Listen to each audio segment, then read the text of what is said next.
Welcome back to episode 7 of Resilience Unscripted. Today we're doing it a little differently. Yeah. We have our guest who's actually our producer, Tim. The one that gets yelled at behind the scenes most episodes. I'm not that bad. I'm just particular. That's all. Yeah. Thank you for filling in today and absolutely, taking the spot. Yeah, 100%. I was gonna suggest I come on one of these times anyway, so I'm happy it happened. I wanted to do this. And I wanted to get a couple people on first, but obviously things happen for a reason, and here we are today. Yeah. I don't even know where we should begin. Where to begin? Let's talk about you and your background first. Oh yeah, let's talk about and what you do. What I'm doing right now. I do a little bit of everything. I like to tell people that I took my hobbies and monetized them. I love that. I've been my own boss for about 5 or 6 years now. You know what I mean? And like I said, I took I've been doing the podcast / radio thing forever and DJing and this, that, the other for free, basically, or not like for me and for my team or whatever. Yeah. And I realized, I can make some money off of this. And exactly, it was a side hustle to begin. I mean, come on, you don't just do this for free. You get paid to get exactly. Well, technically, I used to pay to do this stuff, not to go to someone's house and record them, but the other way around. Yeah. Someone to come to me. Absolutely. And that's what I do with all my, like I said, all my hobbies, things I learned how to do. No, no. You gotta let the listeners and the viewers know I'm not that bad. No, she's not that bad, guys. She is not at all. All right, so you started 5 years ago. You started monetizing what you do, so you opened up your own company. Yep. You have your studio, right? Yeah, we have a studio in Brockton. It's called Focus Twin Studios. Love that. You have your own podcast. Yeah, we got our own podcast. We record podcasts and we record like songs, audio, whatever. We have a recording studio and a podcast studio. I do have my own podcast technically, but since I've been doing everyone else's, I kind of... Drop the handle. Yeah, exactly. My bad. Fully Focused Podcast. My bad. But what I was getting at there was I haven't actually done an episode of Fully Focused Podcast in probably a year. See, I like this type of podcast because I can just be me. Yeah, 100%. I'm not interviewing, so I'm interviewing, but I'm not like I have to be serious. No, 100%. It's just like talking to. Yeah, 100%. You know what I mean? Yeah. So you haven't done an episode in a year? I haven't done an episode of my own podcast in about a year, but I co-host a podcast on Thursdays called Sam's World, or Sam Meets World, excuse me. My friend Sam, she's the host. She brought me on as a producer and a co-host. And yeah, that's kind of where I've been getting my fix for getting on the microphone and doing the thing lately is co-hosting with her. But you also work with some bigwigs. Yes, I work with a little bit of everyone. I work with Exec Fame. Usually I'm wearing one of his shirts. I'm actually wearing Last week we both were twinning. Exactly. Yeah, we didn't. That's right. Damn. But yeah, usually I'm wearing one of his shirts, but I got my studio logo on today, which is nice. We just got these in this week, so it was very convenient that I got to wear for this. I was just gonna say that. But yeah, I work at Exec. I've worked with everyone. I've done shows with hundreds of celebrities and stuff like that, DJ-wise, hosting. With this week? This week, wrestling wise, is that what you're talking about? So, last night actually, Focus Pro Wrestling, we do an event every other month, in Braintree.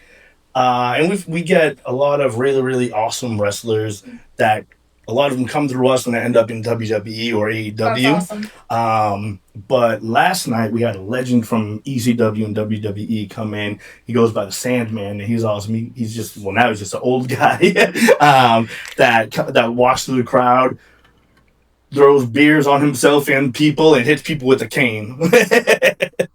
So yeah, he came. It was awesome. Originally booked him as just an appearance, but he was like, let's have fun with it. So he came and he, what they call made the save. Someone was getting jumped at the end of a match or after a match, and then all the lights went down. I don't know much about wrestling. We do, but I don't really know what's going on here, but that's all right. But no, either way, long story short, he's a hardcore wrestling legend. So he's done like all the death matches, all that crazy stuff, make people bleeding himself and all that fun stuff. No more blood today. Yeah, no more blood today. Had our fix of that. Yeah. But, so that's your background. But, I want to know more of your background. Where you come from? Southie, right? I come from Southie. I'm from South Boston, born and raised. I've only not lived in Southie maybe a total of a year in my life. I lived out in Dorchester for like a year, maybe a year and a half. But yeah, for the most part, some odd years that I've been alive, I've lived in Southie. Yeah. Okay. So we work a lot with Divine Recovery. Yep, that's Divine Way. 3 blocks away from my house right now. Honestly, it gives you that old neighborhood vibe. I can't say enough about Southie. Yeah, no, I love. I really like what they're doing over there in Divine. I'm definitely an East Boston Eastie girl. Yeah. But, I've now developed this love for Southie, and there's still the old school people. Obviously you grew up there, and I know a lot of times now it can be yuppie. It's a lot of that, but there's still true Southie neighborhood vibe there. Yeah, there's the vibe still there, and there's say a couple of handful of the OG Southie residents still kicking that kind of refuse to sell and all that. Their houses. We just sold my grandmother's house after she passed away. And it was just no one wanted to do it, but we kind of had to do it type deal. But yeah, because that whole neighborhood that we lived in, I don't think there's one neighbor that I grew up with anymore. No, they're all there in Vineyard Vines.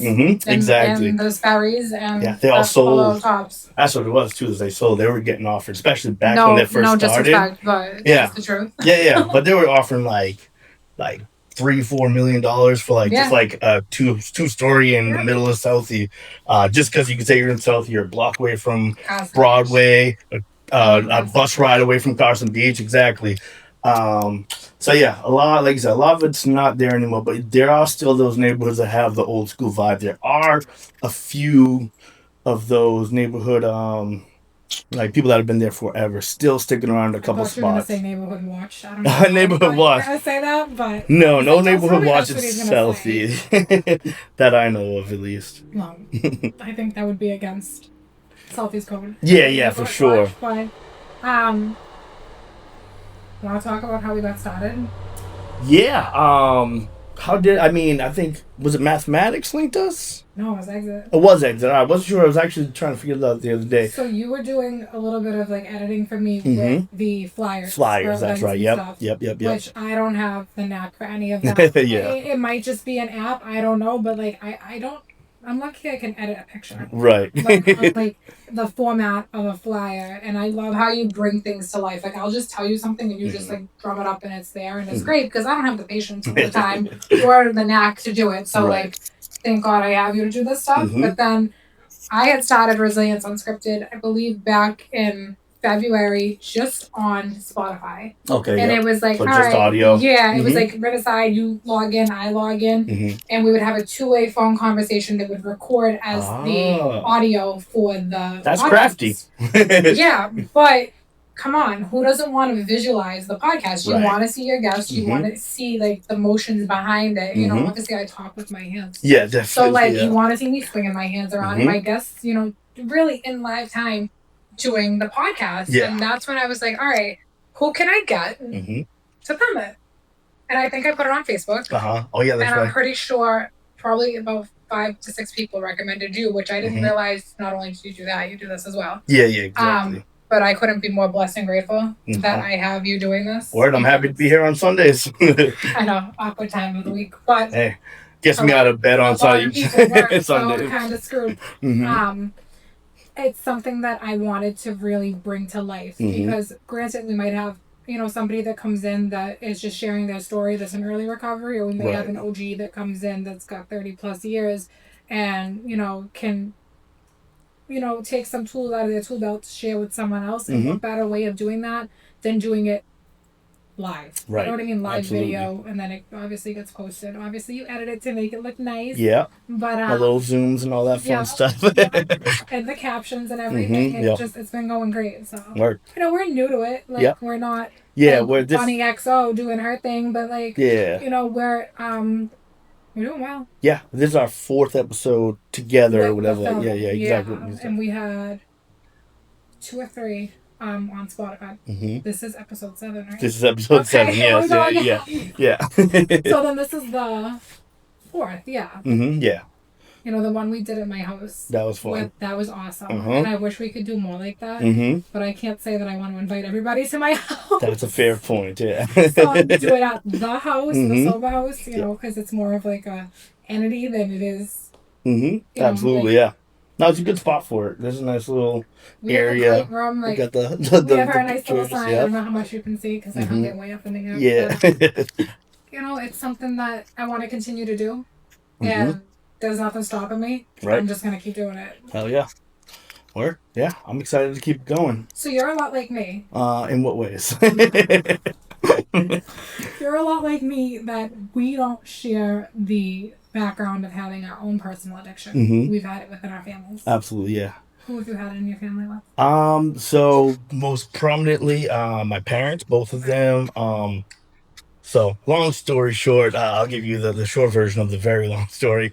But when I was very young, 6 or 7 years old, kind of started to notice things are a bit weird with mom and dad. Yeah. And then all of a sudden we wake up one day, we have caseworkers or whatever they're called in the house saying, hey, you're going to go live at this home for now. They're going to try and get you with your aunt or your grandmother or something like that.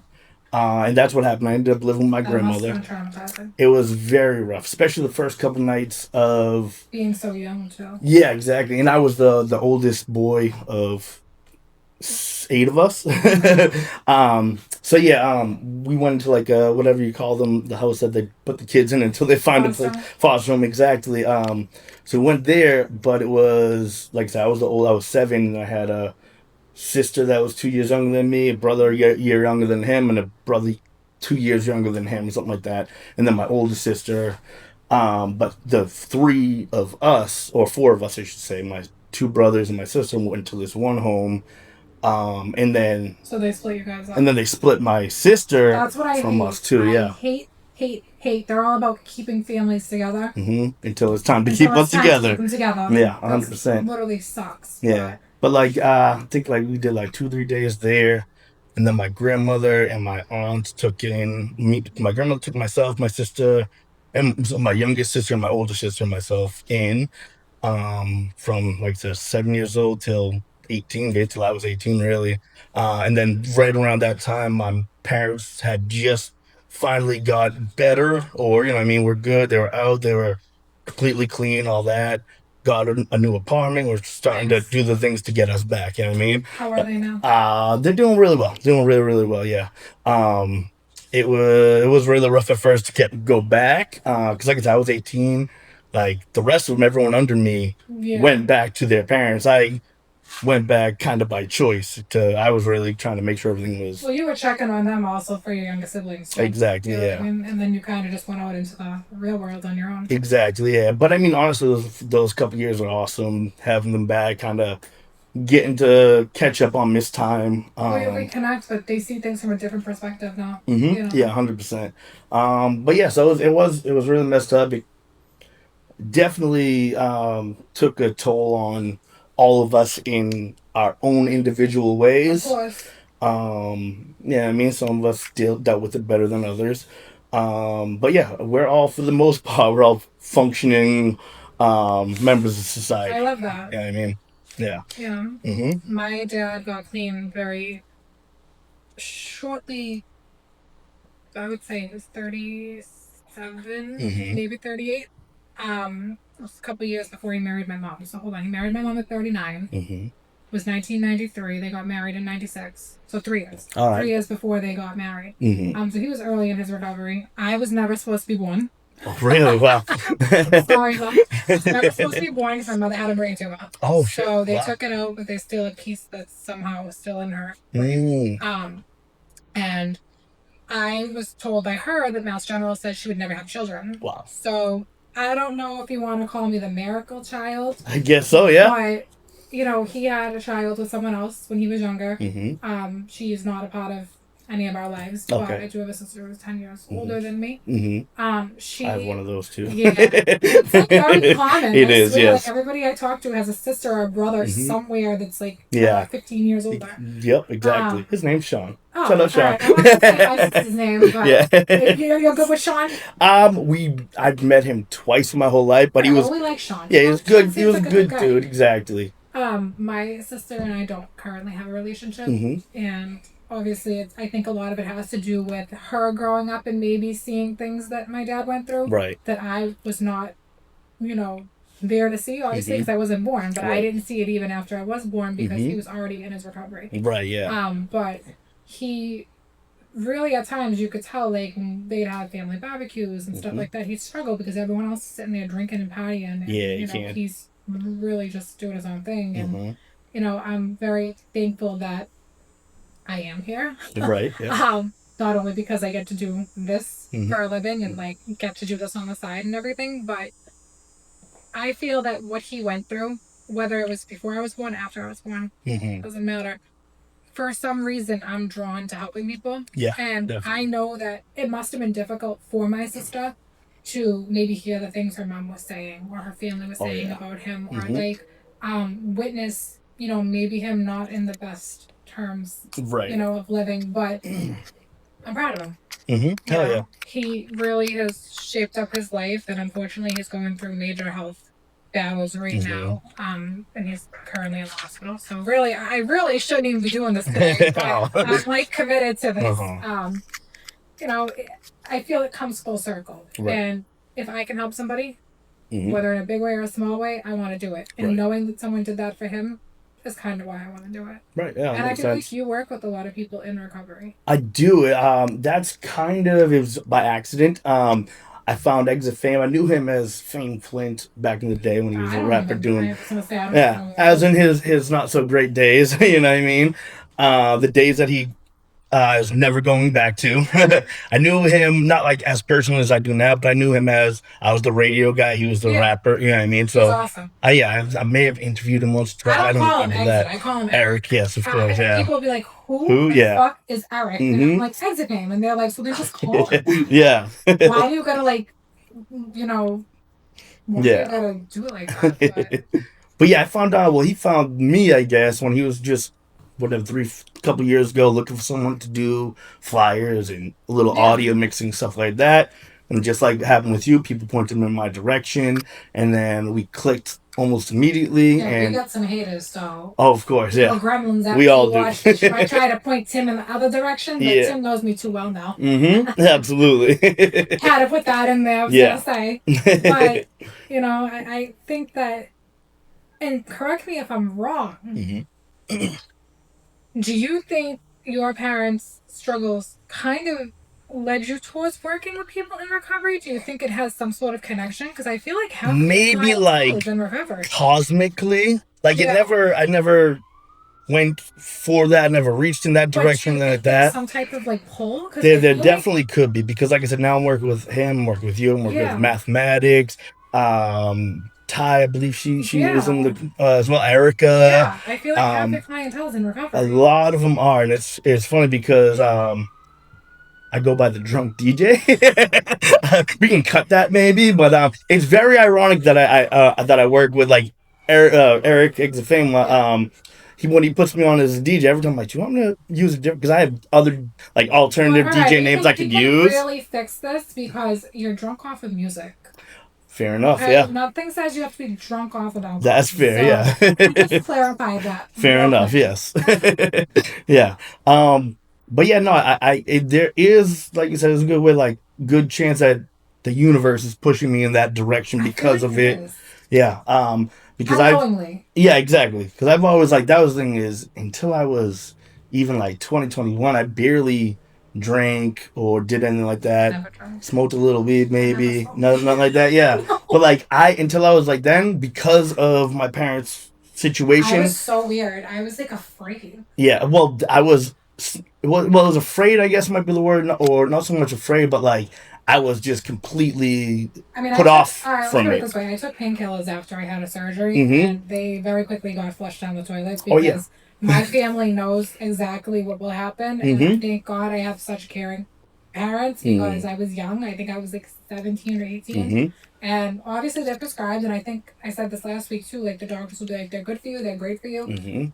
I thought they were the best thing on earth, and I think my family knew if I continued to take them... That's why you had to not fuck with it, because I was going to fuck with them too good, and I was going to end up doing the same exact thing that my cousins have done, my dad and his brothers have done, and I think they were quick to be like, down the drain, you know? Yeah, early on, because this is not my first ankle injury. I played sports my whole life, but early on, like very young, they gave me whatever it was for the pain, and I hated it. I felt like whatever it was, I hated it. I felt like a zombie. I was useless.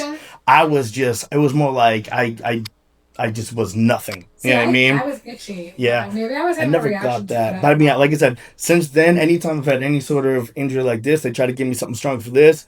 Like, just give me some Motrin. They're Yeah, like, you see, I'm sure? You need, gonna Tylenol need some too. more than that. I I have the 100 count Tylenol in my bag at Yeah, all I barely times. took the Motrin that they prescribed me Yeah, for well, it. I think it also scares us too because we've seen like what Mm-hmm. our family's gone through, and Yeah. we don't want to Yeah. And like I said, growing fall up in victim to Southie, it wasn't just my family, it was the everybody. whole neighborhood, the whole. That's like Winthrop. I Mm-hmm. mean, I grew up in Winthrop my entire life, born and raised. My family was from East Boston. I Yeah. had family in Revere.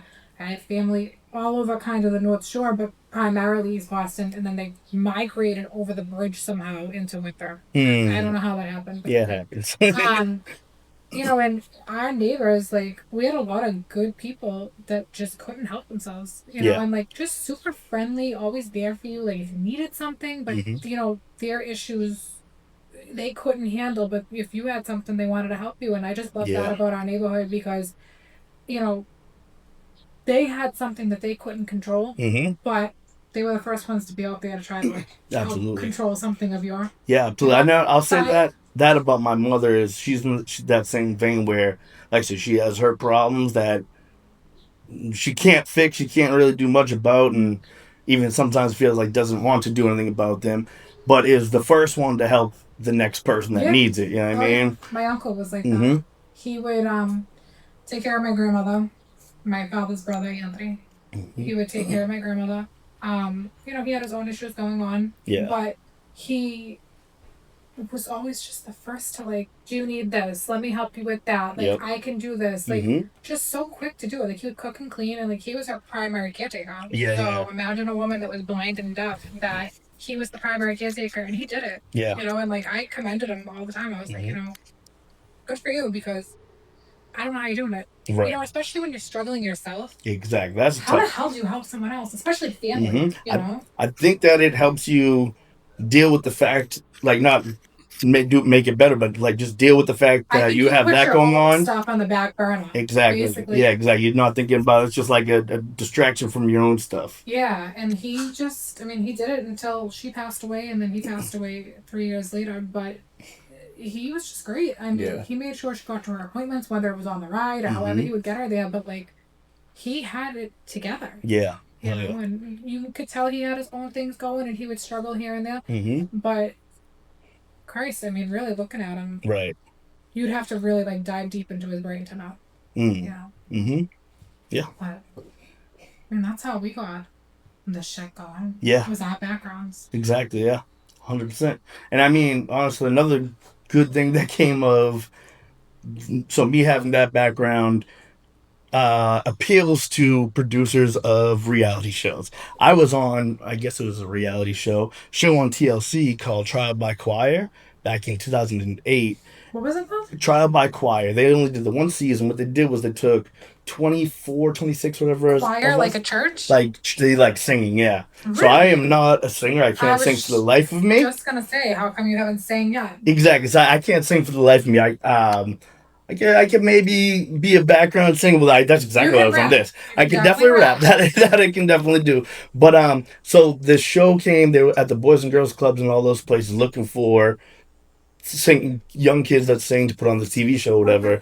When they went to the Boys and Girls Club, everyone kept going, go talk to Tim. He doesn't really sing, but he's in every single talent show and he sings. I've danced to Backstreet Boys and all that fun stuff. Boy bands are definitely my guilty pleasure. Still to this day. So what did you dance to? Well, it was some everything. NSYNC, Backstreet Boys. What was the song? NSYNC. I'm invested in this now. Yeah. Shit. Oh, thank God. Those are probably not gonna ever be uncovered. But there were some like videos of me at 7, 8, 9 years old at the Boys and Girls Club doing. I sang and danced to like O Town. I can't even think of specific songs right now even, but like me, my buddy, shut up, my boy Cam Miller, his brother Kobe. Kobe. My sister, her current husband. We all were went to doing school with her husband. The Boys and Girls Club. Oh, yeah. They're like high school or maybe before high school sweethearts type deal. God, I love that. Yeah, have 3 kids and all that now.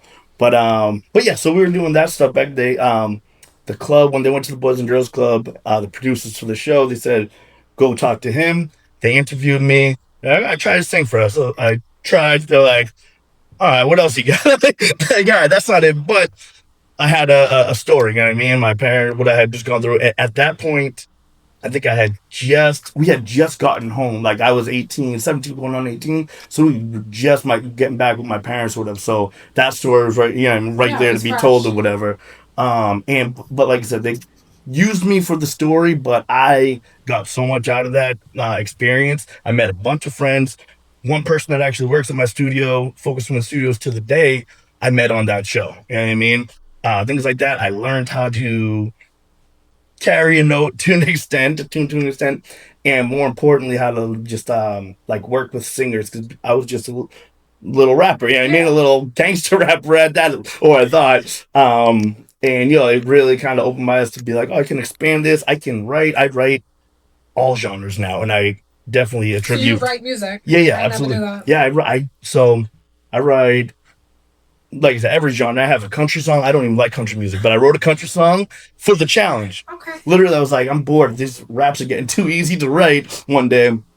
And I was like, let me do something I don't typically do. Within a week, I wrote a country song and I guess you would call it like R&B so I just started getting into type song. Really? You like it? And Morgan Wallen. Yeah. That's what I listen to. All right, yeah. It's just his voice, or if it's like the beats of his music. But like he's not bad. I'm not like Ruben McIntyre. Like I'm like right. that type of shit. But like him, love. Yeah. See, me, when it comes, I hate, that's why I say I don't like country music. I really mean I don't like most new country music. Yeah. But I love me some Dolly Parton, Elvis. He has some country. Oh, yeah, absolutely. Things like that, You yeah. don't strike me as an Elvis person. Oh, yeah. Actually, it's not anymore, but my, like, last profile picture was me in an Elvis shirt, I think. Oh. Yeah. But no, yeah, Elvis was like my first love because my grandma lived with my grandmother. One of my first musical loves. Was she born in the 50s? She was born 50s or 40, late 40s, early 50s, something like that. Yeah. But oh no. And cut. But no, yeah. If you didn't think I would like Elvis, you'd be probably really confused at my. Like if I had a iPod, we don't do iPods anymore, but my iPod used to consist of Elvis, Queen, The Doors. I love The Doors, huh? Do they even make?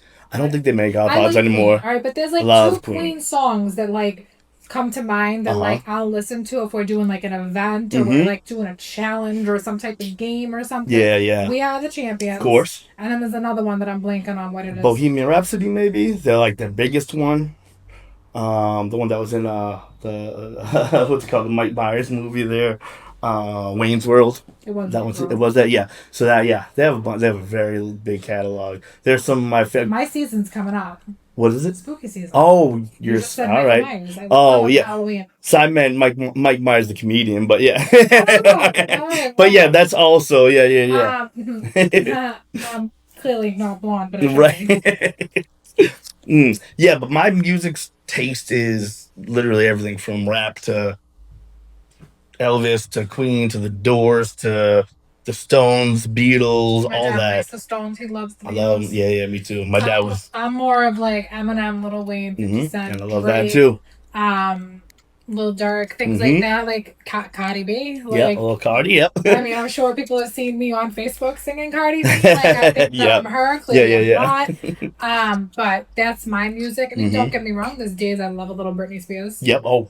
Again, 90s and early 2000s, like pop. Yeah. Specifically the boy bands, but I love some Britney and stuff like that. What a time to be alive. Absolutely. Those are my current guilty pleasures still. Era was like 100%. Yeah. Is that when you were DJing at Sammy's? No, I didn't start DJing at Sammy's till closer to 2017, 2018. So it wasn't just pumping season. No, not quite. No, especially when I first started doing DJ gigs, it was strictly local hip hop shows that had 17 people in the crowd and 15 of them were the artists. It was like that when I started off, and then after a while, because I was DJing other people's shows, and then I started on my own shows, and I had a big, people know me. The local hip hop scene, and I've realized again recently that I still got it, if you will, when I was invited to do that local celebrity basketball game a few weeks ago, which is where I thought I was going to injure my ankle, but I didn't. Yeah, literally everyone, Eric, Exec Fame. But that first thing he Aircast said, is way different than the Aircast that I had. oh yeah, this is nice and more comfy than the old ones. The Aircast that I had, I broke my ankle 5 times, my right ankle. Yeah. Always between elementary and middle school. I don't know if I just didn't want to go to school. I don't know if I was just purposely doing it at the time. Just kidding, JK. Nobody does that unless you're a sociopath. Yeah, it's insane. But my ankle would roll out, and I had a collection at one point because it would happen so frequently of boots. Remember the boots? Oh yeah. Like the walking. They wanted to give me that too. And I was like, you got something a little lighter. Nice. Yeah, that's wonderful. I need to take it on and off as I please. You know what I mean? Yeah. It's awesome. Yeah, I like this way more. That's definitely better than what I had. Yeah, I was imagining that you were going to be coming here with this big ass boot on your foot. They tried to give me one. Yeah. I'm technically supposed to be on crutches right now. I was like, oh, okay. He's good. Yeah. Good. First 2 days were terrible. And this thing was swollen as shit. Yeah, it was a softball. You know what I mean? Yeah, I know. And it went down significantly more so literally over the last not even 48 hours, it feels like. Yeah. So yeah, and since it's swollen, it looks way better, feels way better. Still fat, still swollen a bit, but that's gonna happen. Until it heals. Exactly. You know. What else should we tell them? I don't want to tell them too much of what's coming up. Right, yeah. I don't even know what's coming up, if we're being honest. I just tell you on this date and this time, but we have some great people lined up in the next couple weeks. Okay. A couple that you might know. I know of at least one. Yeah. So, thank you. We have some really great stories coming up. I don't want to always keep it about stories, so we are going to do probably one a month where it's about trending topics. That's just to kind of break it up, because I feel like it's always about it's always not that anyone's story is dismal, but other people can find it that way. It's almost like talking about war stories, you know? Right, yeah, 100%. It kind of brings down the mood. Right. And I don't want to do that every week. They're conversations that have to be had and they're good to have, but sometimes they can trigger people. 100%, absolutely. That's a good point too. You know, not everybody's built to hear how someone, went through their addiction and then how they got through their start of their recovery, because if they're too early on, sometimes that can be really triggering. That makes sense. Just hearing things that they might have done. Yeah, exactly. So I want to break it up a little bit, but we are going to start pressing trending topics. And the co-host of that episode is the one and only Blake Media. Okay, nice. Hell yeah. So he'll be shout out Blake. Lovely. I have to shoot him a call. He called me to when we talked about that last week. He finally shot me a text. And I was in the middle of I was in the hospital dealing with this. I was like, I was like, I'll give you a call after. And I just, 5 hours of the hospital later, I didn't even completely forgot. He's awesome. But he's awesome. I want to definitely hit him up and start working with him. He's literally one of my closest, I say, family. When I said to him, I'm like, will you be on? He's like, yeah, I'll do it. Anytime that him and I get together, something great comes out of just our conversations alone. We're very creative. We're very we're not artistic, but we have we know how to bring things to life. We just don't know how to actually get them to get brought to life. Right, yeah. That's what that comes into job. But we get the visions and the visionary of how to do it. Yep. If that makes sense. Yeah, exactly. So yeah, I think that's called executive producing. Basically, that's the executive producer is the guy that either goes, here's the money to do the thing that I need you to do, or here's the thing that I want you to do. Yeah, or just says, here, go do this thing. Yeah. So then if I'm the executive producer, what do you? I would be the producer. Oh, okay. Yeah. Executive producer is the person behind the guy actually pressing the buttons and stuff. That's either throwing the money at them or throwing the ideas at them. I guess I'm the executive producer. Yeah, like Steve Jobs. He didn't know how to do anything. He didn't know how to make these phones, but he knew nerds that knew how to do it. Yeah. And he said, do it or you're fired. So I just did it. We'd still be using Blackberries. Oh, yeah, exactly. I can't imagine doing a podcast on that. I had one very briefly. I didn't love it like people loved it, but my favorite phone was. I know you're gonna say yeah, exactly 100 because that was everyone that was in that era's favorite. Yeah, 100%.